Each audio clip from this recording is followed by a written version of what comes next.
అందరికీ నమస్కారం. సంక్రాంతికి వస్తున్నాం. ఎన్నో ఈవెంట్స్‌లలో ఈ సినిమా సక్సెస్ గురించి మాట్లాడుతూనే ఉన్నాం.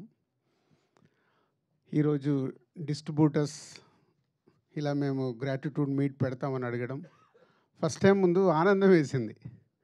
సాధారణంగా డిస్ట్రిబ్యూటర్స్ వాళ్ళకు బ్రేక్ ఈవెన్ అవుతేనే ఈరోజు సూపర్ హిట్ అని చెప్పుకుంటున్న ఫిలిం ఇండస్ట్రీ. వాళ్ళు నష్టపోయినప్పుడు కూడా సినిమాలు సూపర్ హిట్ పోస్టర్స్ పడుతుంటాయి. ఏరియాల వారుగా అడిగితే సార్ మాకు ఇంత పోయింది అంత పోయిందని చెప్తారు. అంటే కల్చర్ మారిపోయింది. ఇందాక శిరీష్ చెప్పినట్టు ఎప్పుడో మేము తొలి ప్రేమ సినిమా చేసినప్పుడు దానికి 100 డేస్ ఫంక్షన్లు చేసినప్పుడు షీల్డ్స్ ఇచ్చి అప్పుడు మాట్లాడిచ్చేవారు. సో ఈ డిస్ట్రిబ్యూషన్ సిస్టమే మొత్తం మారిపోతూ ఏరియాకి ఇప్పుడు ఒక్కరో ఇద్దరో మిగిలితే గొప్ప అనే పరిస్థితికి వచ్చింది. ఎందుకంటే 90% ఫెయిల్యూర్స్ ఉండే ఇండస్ట్రీ ఇది. జస్ట్ 10% మన సక్సెస్ పర్సంటేజ్. ఒక డిస్ట్రిబ్యూటర్కి డబ్బు సంపాదించాలంటే ఆ సక్సెస్లో వచ్చే ఆ 10% దాంట్లోనే డబ్బు మిగులుతుంది. మన 90% పోయేది ఎవరు కనిపించదు. ఫెయిల్యూర్స్ వచ్చినా ఆ సక్సెస్ వచ్చినప్పుడే వాళ్ళు నిలదొక్కుంటూ ముందుకెళ్తూ ఉండాలి. ఇందాక మా శిరీష్ చెప్పాడు, ఎల్వీఆర్ గారు, శోభన్, హరి 2006 నుంచి బొమ్మరిల్లు టైం దగ్గర నుంచి మాతో జర్నీ స్టార్ట్ చేశారు. సక్సెస్లు ఉన్నాయి, మధ్య మధ్యలో మాకు అప్ అండ్ డౌన్స్ ఫెయిల్యూర్స్ ఉన్నాయి. అన్నీ తట్టుకుంటూ వాళ్ళు మాతో కంటిన్యూ అవుతూనే ఉన్నారు. అంటే 20 సంవత్సరాలు ఒక డిస్ట్రిబ్యూటర్ ఒక ప్రొడ్యూసర్తో కంటిన్యూ అవ్వడం అనేది నాకు తెలిసి ఫిలిం ఇండస్ట్రీలో వీళ్ళు తప్పితే ఎవరూ లేరు. ఒకప్పుడు భార్గవ్ అవార్డ్స్ అన్న ఇలాంటి పెద్ద పెద్ద సంస్థలు అప్పుడు ఉన్నప్పుడు వాళ్ళతో కొందరు డిస్ట్రిబ్యూటర్స్ కంటిన్యూ అయ్యేవారు. ఆ కల్చర్ పోయిన తర్వాత వీళ్ళే ఇదే చివరిది కూడా అనుకుంటున్నాను నేను. ఇలా 20-25 ఇయర్స్ జర్నీ చేయడం ఒక ప్రొడ్యూసర్స్తో డిస్ట్రిబ్యూటర్స్ అనేది ఇంపాసిబుల్. ఎందుకంటే మా 30 ఇయర్స్ ఎక్స్పీరియన్స్లో కూడా 22 సంవత్సరాల నుంచి మేము ప్రొడక్షన్ స్టార్ట్ చేసిన తర్వాత 30 సంవత్సరాల మా డిస్ట్రిబ్యూటర్స్గా ఎక్స్పీరియన్స్ మాకు కూడా వెనక్కి తిరిగి చూస్తే 20 ఏళ్ళ నుంచి మాకు ఎవరైనా ప్రొడ్యూసర్స్ ఉన్నారని వెతికితే నాకు కనిపించట్లా. సో అది థ్యాంక్ యూ ఎల్వీఆర్ గారు, హరి అండ్ శోభన్ గారు. అండ్ సంక్రాంతికి వస్తున్నాం. నేను ఒక ప్రెస్ మీట్ పెట్టాను, మీ అందరితో ఇంటరాక్ట్ అయ్యాను సంక్రాంతి రిలీజ్ ముందు.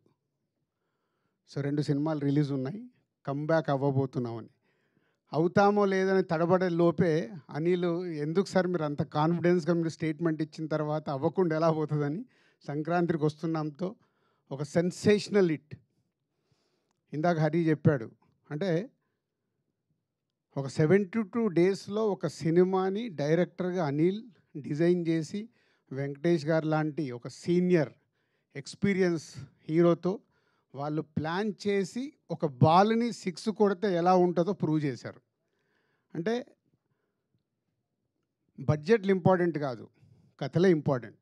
కానీ ఇది మర్చిపోతాం. మేమన్నీ కూడా కథలతో మొదలుపెట్టిన సినిమాలే కొత్త దర్శకులతో తీసినప్పుడే మేము మా సంస్థలో ఎన్ని క్లాసిక్స్ వచ్చాయో, ఎన్ని సక్సెస్లు వచ్చాయో అందరికీ తెలిసిందే. మేము కూడా అందరిలాగా కాంబినేషన్ సినిమాలకని అటు కొంచెం లాస్ట్ 4-5 ఇయర్స్ నుంచి తడబడుతూ ఉన్నాం. మళ్ళీ లేదు మా రూట్ ఇదే కరెక్ట్ అనేది అనిల్ మళ్ళీ మాకు ప్రూవ్ చేసి సరైన దారిలో రహదారి వేసి ఇచ్చాడు. సో ఇదే 2025 సంక్రాంతికి వస్తున్నాం దగ్గర నుంచి మళ్ళీ ఎస్విసి నుంచి అద్భుతమైన సినిమాలు రావటానికి మాకు ఇది ఒక బిగ్ ఎనర్జీ. సో ఈ సక్సెస్ నాకు కూడా చాలా పాఠం నేర్పించింది. అంటే ఒక సినిమా దర్శకుడితో జర్నీ ఉన్నప్పుడు అవి రిజల్ట్స్ ఎలా వస్తాయి అనేది అనిల్తో 6 సినిమాలు చేస్తే ఆ రిజల్ట్స్ ప్రూవ్ చేస్తూనే ఉన్నాయి. మా ఇద్దరి మధ్యలో పెద్ద సంభాషణ ఉండదు. సార్ నేను ఇలా అనుకుంటున్నాను, స్టోరీ చెప్పేస్తాడు అనిల్. సరదాగా వచ్చి టీ తాగుతూ ఒక 1/2 అవర్ 40 మినిట్స్లో స్టోరీ చెప్తాడు. అక్కడే జరుగుద్ది మా కాన్వర్సేషన్. మళ్ళీ దీనికోసం సిట్టింగ్స్ అని ఎప్పుడు ఉండదు. తర్వాత అంతా అయిపోయిన తర్వాత పిలుస్తాడు, సార్ ఎడిటింగ్ అయిందో వచ్చి చూసుకోండి. అంత క్యాజువల్గా, అంటే ఎక్కడ అనిల్తో తీసిన 6 సినిమాల్లో నాకు గుర్తుండి ఎక్కడ ప్రొడ్యూసర్గా నేను స్ట్రెస్ ఫీల్ అవ్వాల.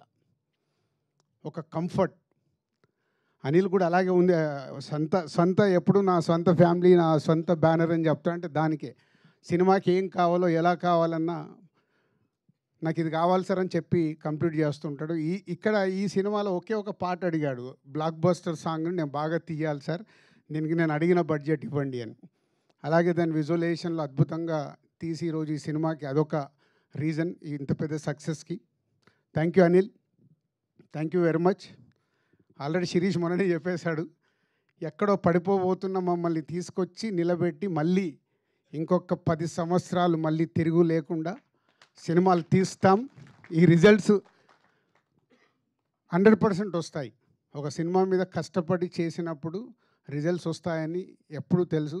అలాంటి స్పీడ్ బ్రేకర్లు మాకు వస్తూనే ఉన్నాయి. ఈసారి స్పీడ్ బ్రేకర్ కాదు, కోవిడ్ దగ్గర నుంచి గతుకు రోడ్లలో ట్రావెల్ చేస్తున్నాం, మళ్ళీ తార్ రోడ్ ఎక్కించావు. ఈ తార్ రోడ్ జర్నీ కంటిన్యూ అవుతుంది. And thank you Anil and Venkatesh garu, ఈరోజు ఇక్కడ లేరు. బట్ ఎప్పుడు నేను చెప్తుంటాను, ప్రొడ్యూసర్స్కి ఎలా సపోర్ట్ చేయాలి, ఒక హీరోగా సినిమాని ఎలా వేస్టేజ్ లేకుండా కంప్లీట్ చేయించాలి అనేది రామానాయుడు గారు అబ్బాయి కాబట్టి అక్కడి నుంచి వచ్చిన క్వాలిటీస్ అవి. సో ప్రొడ్యూసర్స్కి ఇచ్చే రెస్పెక్ట్ మామూలుగా ఉండదు. అందుకే వెంకటేష్ గారితో 4 సినిమాలు అద్భుతంగా చేయగలిగాం. సో థ్యాంక్ యూ సార్, మీ సపోర్ట్ మీరు ఇచ్చింది ఈ సినిమాకి.